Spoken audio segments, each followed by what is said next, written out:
अस्सलामु अलैकुम वरहमतुल्लाहि वबरकातुहू। संडे कमेंट बॉक्स के एक नए एपिसोड के साथ मैं आप लोगों का भाई AM कासमी आप लोगों की खिदमत में बहुत सारे सवालात के साथ हाज़िर हूँ। अल्लाह ताला से मैं दुआ करता हूँ कि अल्लाह ताला आप सबको खैर व आफ़ियत से रखे, आप सबकी जायज़ तमन्नाएँ ख्वाहिशात अल्लाह ताला कबूल फ़रमाए, हर तरह की बला और मुसीबत से आप सबकी हिफाजत फ़रमाए।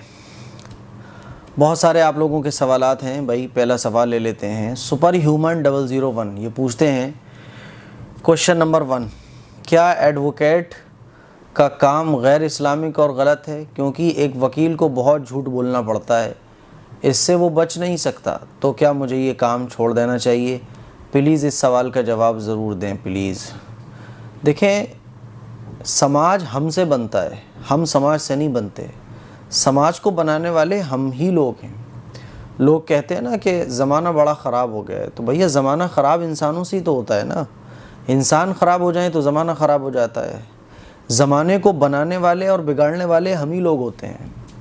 अब रही ये बात कि इसमें बहुत झूठ बोलना पड़ता है और इससे वो बच नहीं सकता है, तो ये आपकी थिंकिंग है, ठीक है ना। सच बोलना, अरे यार ये तो बहुत आसान है सच बोलना। झूठ से झूठ बोलना मुश्किल है, लेकिन हमने झूठ इतना बोला कि हमारे लिए सच बोलना मुश्किल हो गया। तो ऐसा नहीं है। एडवोकेट बनने का या डॉक्टर बनने का, इंजीनियर बनने का, जितनी भी फील्ड्स हैं, कोई भी फील्ड जो है वो गैर इस्लामी नहीं है। वो गैर इस्लामी बेईमानी से, झूठ से, मक्कारी से, लोगों को धोखा देने से वो फील्ड गैर इस्लामी हो जाती है। एडवोकेट बनना जायज़ है। आज देखिए कितने लोग हैं जो गलत चीज़ों में फंस जाते हैं और उनको सही एडवोकेट की ज़रूरत पड़ती है। ऐसे सच्चे एडवोकेट की ज़रूरत पड़ती है जो उनको गलत चीज़ों से बचा सके, जो गलत चीज़ों में उनको फंसाया जा रहा है। अब एडवोकेट बनना तो एक इबादत का काम है। अगर आप सच्चाई का साथ दें, ईमानदारी का साथ दें, लोग जो गलत चीज़ों में फंस जाते हैं या उनको फंसा दिया जाता है उनको बचाएं, तो ये तो दीन का काम है, लोगों को बचाना, लोगों की मदद करना। लेकिन एडवोकेट बनने को लोगों ने गलत तरह से इस्तेमाल करना शुरू कर दिया कि क्या तुमने झूठ बोला है, चलो कोई बात नहीं, मैं तुम्हारे इस झूठ को सच साबित कर दूंगा। अब ये गलत हो गया। अच्छा, तुमने उसे मार दिया था, चलो कोई बात नहीं है, मैं तुम्हें जितवा दूंगा, मैं इतना पक्का झूठ बोलूँगा, ऐसे ख़तरनाक झूठ बोलूँगा तुम बच जाओगे। तो हमने जुल्म का साथ देना शुरू कर दिया। इसीलिए एडवोकेट बनने के बाद हमें अब झूठ को सच दिखाने के लिए, ठीक है, और सच को झूठ दिखाने के लिए, गलत पर पर्दा डालने के लिए, जुल्म पर पर्दा डालने के लिए झूठ बोलने पड़ते हैं। तो हम कहते हैं कि अरे साहब ये लाइन बड़ी ख़राब हो गई। ये लाइन ख़राब नहीं हुई है, इस लाइन को ख़राब लोगों ने ख़राब किया है। और जो सही लोग हैं वो भी अगर ये सोचने लगे कि साहब इसमें बहुत झूठ बोलना पड़ता है, बग़ैर झूठ के ये काम चल ही नहीं सकता, बच ही नहीं सकते झूठ से, तो ये आपकी थिंकिंग है भाई। अपना माइंड सही करिए आप। एक बहुत बड़े वकील गुजरे, उनका वाक़या किताब में लिखा है। पाकिस्तान के बहुत बड़े एडवोकेट गुजरे, उन्होंने अपना वाक़या लिखा है कि उन्हें जब ये पता चला कि वकील बनने के बाद वो वकालत किया करते थे, फिर उन्हें पता चला भाई इस्लाम, उनको हिदायत मिली और इस्लाम पर उन्होंने अमल करना शुरू किया, तो उन्हें पता चला कि झूठ बोलना बहुत बड़ा गुनाह है। तो उन्होंने तौबा कर ली कि आज के बाद मैं कभी झूठ नहीं बोलूँगा। अब उनको काम मिलना बंद हो गया। लोग कहते थे कि देखो अच्छा खासा आदमी था, इस्लाम पर अमल करना शुरू कर दिया और देखो अब कुछ भी काम नहीं मिल रहा है। यहाँ तक के हालात उनके बहुत ख़राब हो गए। लेकिन उन्होंने सोच रखा था कि झूठ मैं नहीं बोलूँगा, चाहे कुछ भी हो जाए। अब उनके पास केसेस आते थे, तो ज़ाहिर है ज़्यादातर केसेस वही होते हैं जो गलत लोगों के होते हैं, जो गलत चीज़ को सही बनाने के लिए वो वकील से जाके मिलता है कि भैया मुझसे ये गलती हो गई, अब इसको ठीक करवाओ, केस जितवाओ, मैं तुम्हें इतने पैसे दे दूँगा। उन्होंने ये नीयत कर ली कि मैं सच बोलूँगा, झूठ बोलूँगा ही नहीं, मज़लूम का साथ दूँगा और जालिम को सज़ा दिलवाऊंगा, ये उन्होंने ठान रखी थी। कई साल स्ट्रगल के गुज़रे, फिर धीरे धीरे क्या हुआ, उनकी शोहरत शुरू हो गई कि भाई वो वकील हैं फ़लाँ जो सच्चे केस लेते हैं हमेशा, बस वो झूठे केस लेते ही नहीं हैं। अब जो मज़लूम लोग थे, जिनको ऐसे लोगों की ज़रूरत थी, ऐसे एडवोकेट की ज़रूरत थी जो सच को सच कहें और झूठ को झूठ कहें, वो उनके पास आना शुरू हो गए। धीरे धीरे उनकी शोहरत पूरे मुल्क में हो गई और फिर जो है ना वो धीरे धीरे बहुत ऊंची पोस्ट पर पहुंच गए। और एक दिन वो आया कि बहुत ऊंची पोजीशन पर वो पहुंच गए और वो जिस केस में ये कह दिया करते थे ये सही और ये गलत, तो वो हरफ आखिर समझा जाता था और पूरी अदालत उनकी उस बात को मान लिया करती थी, और वो बिल्कुल ऐसी पोजीशन पर पहुंच गए जहां उनके साइन हो गए, बस वो केस फाइनल है। अल्लाह ने ऐसी उनको इज़्ज़त अता फरमाई। तो ये तो हमारी और आपकी थिंकिंग है मेरे भाई, वरना ऐसा हकीकत में नहीं है, ठीक है ना। तो आप अगर ये ठान लो कि मुझे सच बोलना है, आप ये अगर ठान लो कि मुझे गलत चीज़ों का साथ नहीं देना है, तो आप एडवोकेट की लाइन में भी बहुत आगे जा सकते हो। ये तो हमारे ऊपर डिपेंड करता है कि हम सच बोलें या झूठ बोलें, ठीक है। अल्लाह ताला सच बोलने वालों को कभी ऐसा है कि महरूम कर देगा, ऐसा है कि उसका काम नहीं चलेगा। भाई सच बोलने वाले जब झूठे आगे बढ़ रहे हैं, इस कायनात को बनाने वाला जो हम लोगों का मालिक है अल्लाह, उसके जो नाफरमान है वो आगे बढ़ रहे हैं झूठ बोल बोल के, तो सच बोलने वाला आगे नहीं बढ़ेगा, आगे बढ़ेगा। ये हमारी आपकी थिंकिंग है, इस थिंकिंग को चेंज कीजिएगा। अगला सवाल टोटल गेमिंग पूछते हैं, जब कोई परेशानी होती है अपन मौलवी से नींबू और मिर्च पड़वा के लाते हैं और वो कहते हैं जला दो सब ठीक हो जाएगा। ये कितना सच है? ये कितना भी सच नहीं है। ये कितना भी सच नहीं है। मौलवी अगर पैसे नहीं ले रहा है आपसे तो जला लो, कोई मसला नहीं है। लेकिन वो पैसे ले रहा है, तो पैसे क्यों ले रहा है वो? क्योंकि पैसे कमाना वो चाहता है, और जब तक वो ये चीज़ें आपसे जलवाएगा नहीं, आप उसको पैसे नहीं दोगे। मेरे पास तो ऐसे ऐसे तावीज़ गंडे करने वाले हैं, मुझे बताते हैं वो, मुझे पता भी चलता रहता है कि उन्होंने एक को कॉल लगाया, हाँ भाई काम करवाना है, उसको काम करवाना था अपना कोई। तो ये जो तावीज़ देने वाले मौलवी थे, तो इन्होंने कहा हाँ मुझे अपना काम, उसने कहा कि हाँ मुझे अपना काम करवाना है मौलाना। तो इन्होंने कहा इतने पैसे दे दो। उसने पैसे नहीं दिए। वो बोलने लगा अरे यार तुम लोग पैसे ही मांगते हो, तुम्हें बस पैसे ही चाहिए, ये वो दुनिया भर की बात है। उस बंदे ने इन मौलाना को पैसे नहीं दिए जो तावीज़ करने वाले।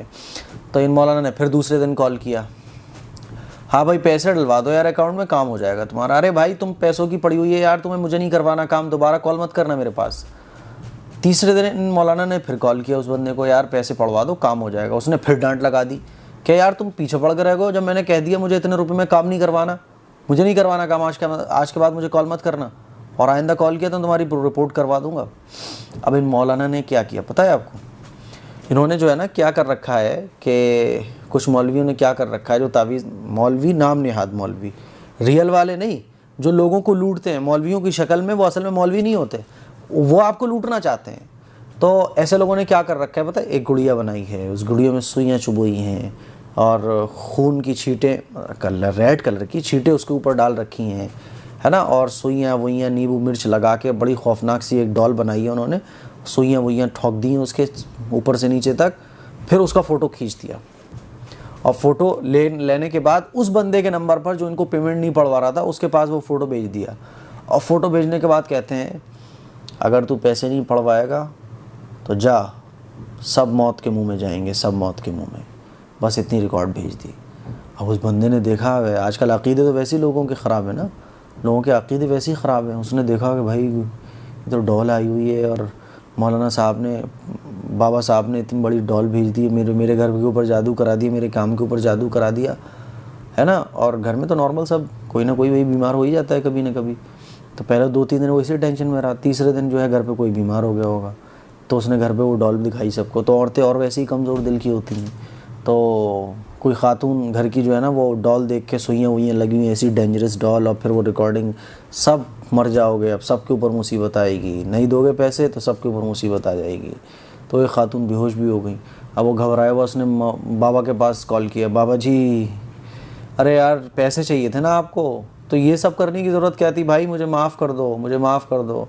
अब बाबा ने कहा हाँ माफ़ कर दो, बहुत बदतमीज़ से बात कर रहा था, अब आ गई अकल ठिकाने, बोल रहा है भाई बाबा जी मुझे माफ़ कर दो, भाई मुझे माफ़ कर दो, कितने पैसे चाहिए प्लीज़ इसे ख़त्म करो, ये ख़त्म नहीं होगा, इतने रुपए पड़वा तब ख़त्म होगा। उसने भाई फ़ौरन पेमेंट पड़वाया, और इन्होंने चल अच्छा ठीक है मैं ख़त्म करता हूँ, उस फ़ोटो को डिलीट नहीं करना है, अच्छा तो क्या करना है, उस फ़ोटो को वापस मेरे पास भेजो। उसने वापस वो फ़ोटो इनके पास भेजा, फिर इन्होंने उसको खुद डिलीट किया, बोले ठीक है ख़त्म हो गया, अब वो बाबा का भक्त हो गया। ऐसे ऐसे नाटक चल रहे हैं, ऐसे ऐसे नाटक चल रहे हैं। आज हम बनी बनाई गुड़ियों से सुइयाँ वुइयाँ चुभो के हमारे पास कोई फ़ोटो भेज देना तो हम समझते हैं कि साहब बहुत बाबा हैं, ये कलाकार हैं। एक थप्पड़ लगाओ ना उस बाबा के, सारी अकल ठिकाने आ जाएगी। डंडा लेके जुड़ जाओ उसके पीछे, सारी अकल ठिकाने आ जाएगी। इस तरह से बेवकूफ़ बनाया जा रहा है। अब इस तरह से लोगों को बेवकूफ़ बनाया जा रहा है। तो मैं आपको ख़बरदार करता हूँ, मैं आपको जागरूक करता हूँ कि खुदा के लिए इस अंधविश्वासी से निकलिए, अल्लाह से अपना ताल्लुक़ मजबूत कीजिए, अपना ईमान मजबूत कीजिए, है ना। ये गुड़ियाँ वुड़ियाँ और ये मिर्चें नींबू देख के आज हम खौफज़दा हो जाते हैं। क्या हमारा ईमान है यार, थोड़ा सा तो सोचें ना हम लोग। हमारी ख़वातीन को ये बात सोचना चाहिए कि कहाँ है हमारा वो ईमान जो सहाबियात का था, जो सहाबा इकराम का था। वैसा ईमान हम अपना क्यों नहीं बना पा रहे। आज हम सुइयाँ चुभी हुई कोई डॉल दिख जाए तो हम डर जाएं, खौफज़दा हो जाएं, घर के बाहर कोई मिर्च मसाले नज़र आ जाए तो हम डर जाएं। क्या यार ईमान है हमारा। तो भाई इन चीज़ों से होशियार रहिएगा। टोटल गेमिंग साहब ऐसा कुछ भी नहीं होता है, ठीक है।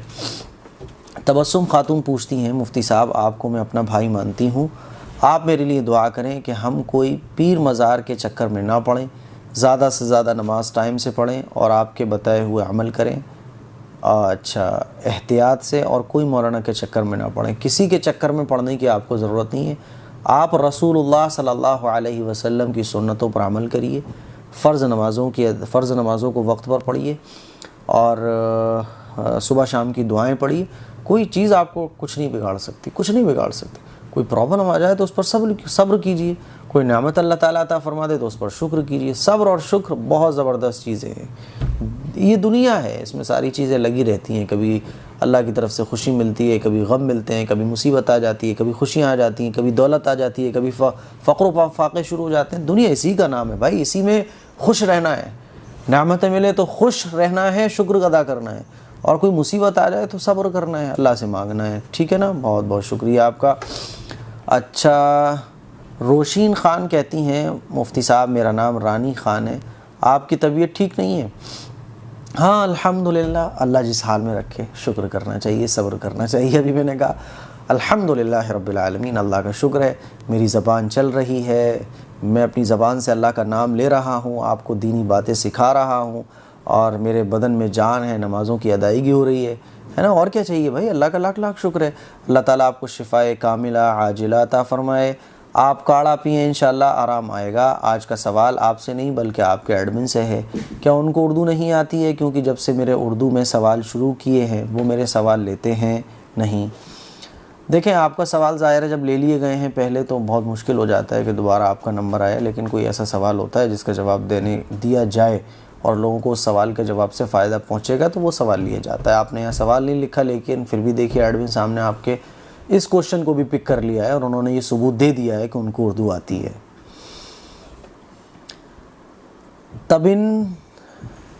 तबिंदा नूर, मुफ्ती साहब मुस्लिम लड़कियों का सिंगर बनना कैसा है, प्लीज़ बताइएगा। सिंगर बनना जायज़ नहीं है। सिंगर क्यों बनेंगे आप? कारिया बनिए ना, कुरान पढ़िए। अल्लाह ने ज़बान दी है, इसी ज़बान से आप गाने गाओगी, इसी ज़बान से आप कुरान भी पढ़ सकती हो, चॉइस आपकी है। इसी ज़बान से अल्लाह का कलाम भी पढ़ सकती हो, इसी ज़बान से इश्क़िया शेर व शायरी गाने वगैरह भी गा सकती हो। गाने गाने से कुछ नहीं मिलेगा। कुरान पढ़ोगी, अल्लाह इज़्ज़त भी अता फ़रमाएगा, दुनिया में भी आखिरत में भी।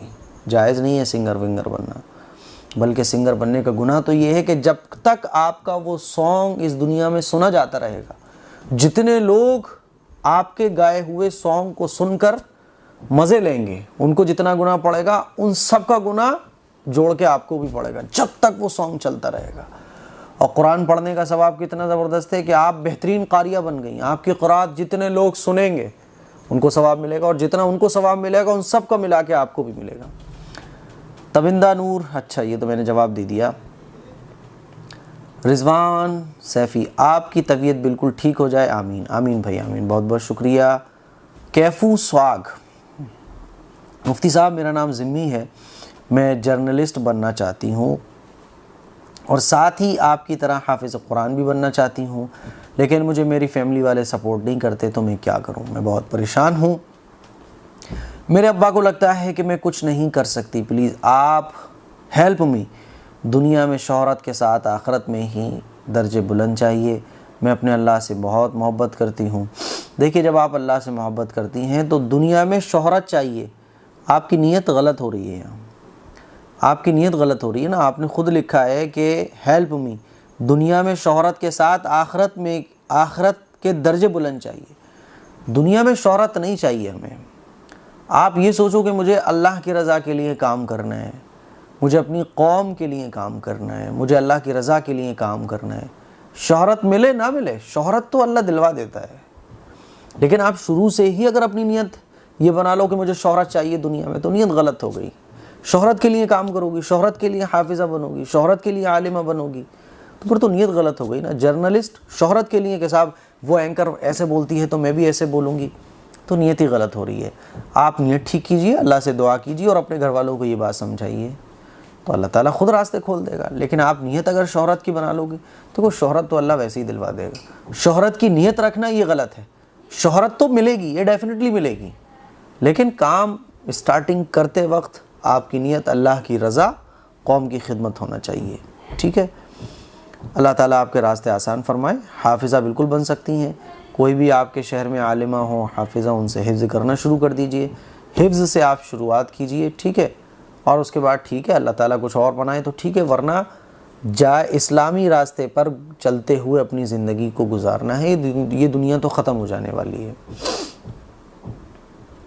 अच्छा, जुल्फ़िकार अहमद पूछते हैं, सबा सर मेरा सवाल है, क्या गाज़ी बाबा का रोज़ा होता है? भैया कोई बाबा का रोज़ा नहीं होता। रोज़ा रसूलुल्लाह सल्लल्लाहु अलैहि वसल्लम के तरीक़े पर होता है। हुज़ूर ने रमज़ान के रोज़े फ़र्ज़ करार दिए, हमें रमज़ान के रोज़े रखना चाहिए। हुज़ूर अलैहिस्सलातु वस्सलाम रमज़ान के रोज़ों के अलावा जिन दिनों में रोज़े रखा करते थे, उन दिनों में हमें रोज़ा रखना चाहिए। गाज़ी बाबा का, पीर बाबा का, ये बाबाओं ने ना ज़िंदगी ख़राब कर रखी है मुसलमानों की। इन बाबाओं के चक्करों से निकलो यार, रसूलुल्लाह सल्लल्लाहु अलैहि वसल्लम के तरीक़े को पर अमल करो, हुज़ूर अलैहिस्सलातु वस्सलाम की लाइफ को फॉलो करो। ये बाबाओं ने ज़िंदगी ख़राब कर रखी है, पूरा जो है बेड़ा गर्क कर रखा है कौम का। खुदा के लिए इससे निकलो आप।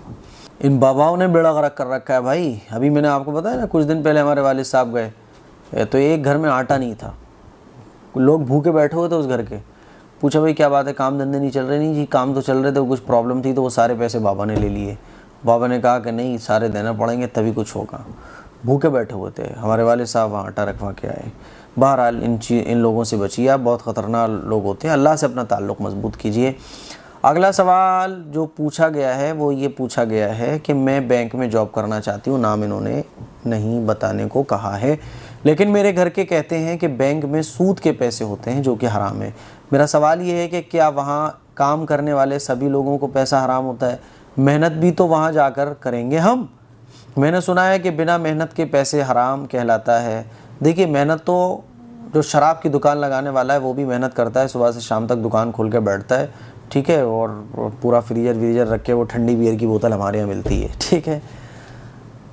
बैंक में जॉब करने के बजाय आप जो और शोरूम्स होते हैं, है ना, इसी तरह से जितने भी मॉल्स हैं बड़े बड़े, वहाँ पे भी अकाउंटर की ज़रूरत पड़ती है ना, तो वहाँ पे भी आप जॉब कर सकती हैं। बैंक की जॉब करना, ख़ास तौर पे बैंक में वो जॉब करना जो डायरेक्टली, यानी जिस जॉब का जो ताल्लुक़ है वो डायरेक्टली इंटरेस्ट से है, सूद का लिखना, और सूद के शौबे से अगर उस जॉब का ताल्लुक़ है तो वो तो बिल्कुल नाजायज़ और हराम है।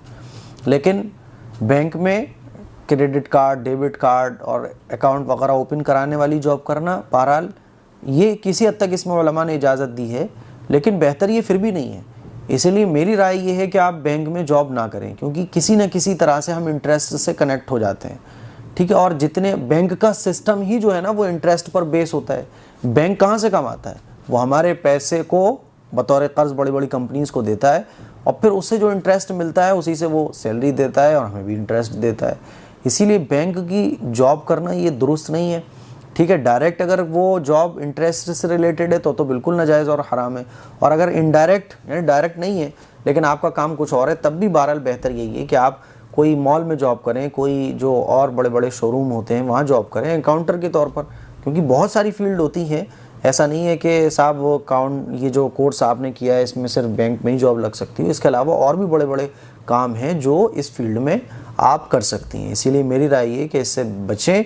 सूद का लिखना, सूद का देना और सूद की निगरानी करना, ये सब नाजायज़ और हराम है, ठीक है ना। अच्छा, तो मुझे उम्मीद है आपका जवाब मिल गया होगा। हसीना शेख पूछते हैं, मुफ्ती साहब आपको हर बीमारी से शिफा मिले, आमीन।